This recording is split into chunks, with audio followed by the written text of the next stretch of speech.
Magandang tanghali mga kabay. So ito yung pangalawa ko na repair mga kabay. 39372. Ayan. Ang model nito mga kabay, kaparehas nung ginagamit ko. Ayan. DCD 710. Ayan. DCD 710. Yan po yung model nito mga kabay. Ayan. So meron siyang hanggang, ayan, tama yan. Hanggang drill lang po ito. Wala po siyang hanger. Pero napipigil na rin po. Tsaka yung reverse niya, ayan, maganit na rin po. Ayan. So kung naka-1 siya mga kabay, gumagana yung transmission niya. Pero kung isisilik mo siya ng 2, ayan, naka number 2, wala na.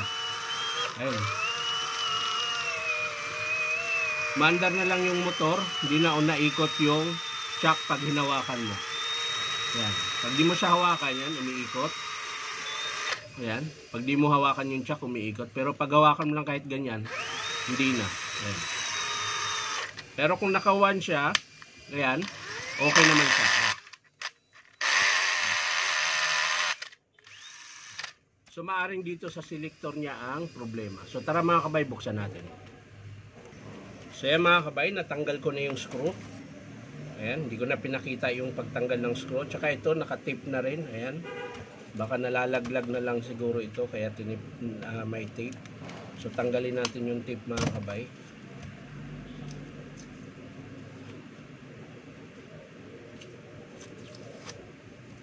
Ayan.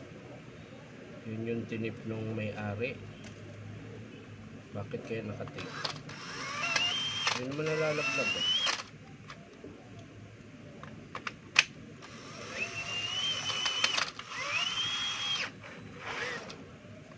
So, baka tinip lang para hindi malaglag. Kapal yung tip nila. Yun, may screw pa isa mga kabay, di nakalas.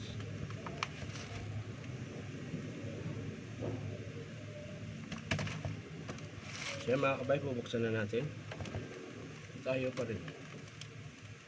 Kalas na lahat ah.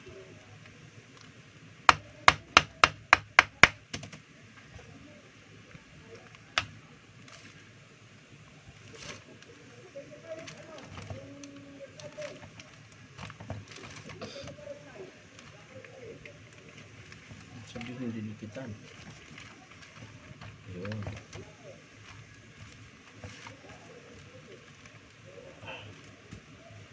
Ano?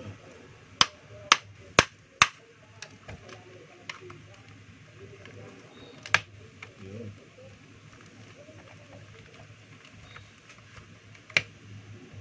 Dinikitan nga mga kabayo. Nilagyan ng mighty ball. Siguro maluwag. So ayan mga kabay, kalas po yung kanyang selector, pero hindi siya sira, nakalas lang po sa pagkakabit. So ibabalik natin yan mga kabay, tapos titesting natin ulit. Ayusin lang natin yung lock nya.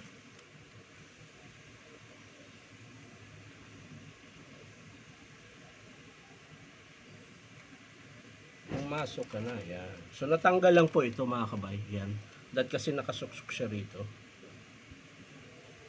Yan. Kailangan nakaganin siya. So nakalas lang po. Pero check na rin natin yung kanyang motor mga kabay. So ayan mga kabay, dikit na, wala na pong carbon. Kaya pala napipigilan na lang siya. So kahit papakita ko man sa inyo mga kabay, hindi rin siguro makita yan, nasa loob yung carbon niya, dikit na. So magpapalit tayo. So ito yung maganit, susubukan lang natin isprayan ng WD-40. Ayan. Minsan kasi sa alikabok, isa din yun sa nagpapa kaya maganit yung switch. So yan mga kabay, ayun, malambot na mga kabay oh. So alikabok lang yung kaya maganit yung switch. Yan. So malambot na siya ulit. Ngayon tetesting natin ulit na nakakabit yung kanyang selector mga kabay. So babalik natin mga kabay. Ayan. Tanggal yung pin.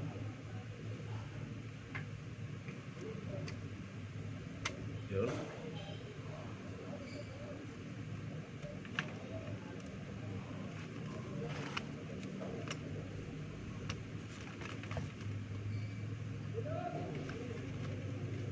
So baka nung binuksan nila mga kabay, hindi lang nila naayos pagkabit. Ayan. Kaya nakalas yung kanyang selector mga kabay. So ngayon babalik natin. Ibabalik natin sa kanyang kinalalagyan. So ayan mga kabay, naayos ko na po ng lagay. Ayan. So ibabalik na po natin.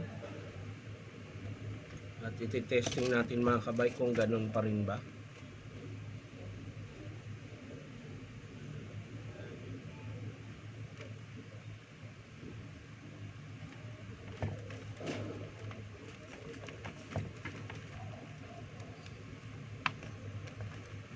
Ayan. So i-screw natin mga kabay. So yan mga kabay, isang screw na lang ang kakabit ko.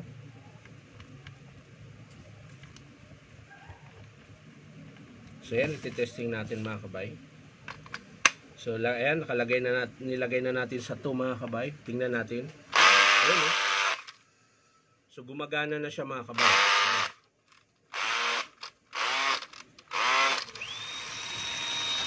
So kung kanina mga kabay, pag hawakan mo ng ganon, hindi na siya ikot, ngayon hindi mo na mapigilan.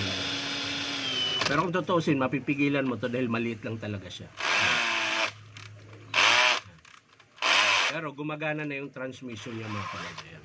Kahit sa 1. Ayan. Kanina 1 lang gumagana, di ba?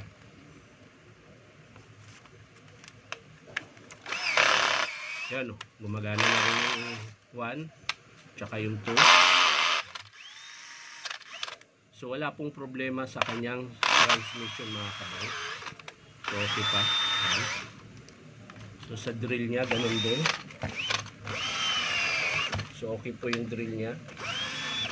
O mahina lang yung battery niya. So yung kaya tinip niya yun kanina mga kabay, loose thread po yung kabitan ng screw ng field housing niya. So ang estimate ko dito mga kabay ay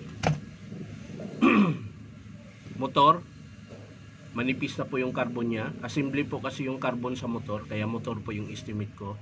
Tsaka yung field housing. Ito po, yung buo na to. So yan lang po yung papalitan natin mga kabay. Yung battery niya mga kabay, basag, ayan.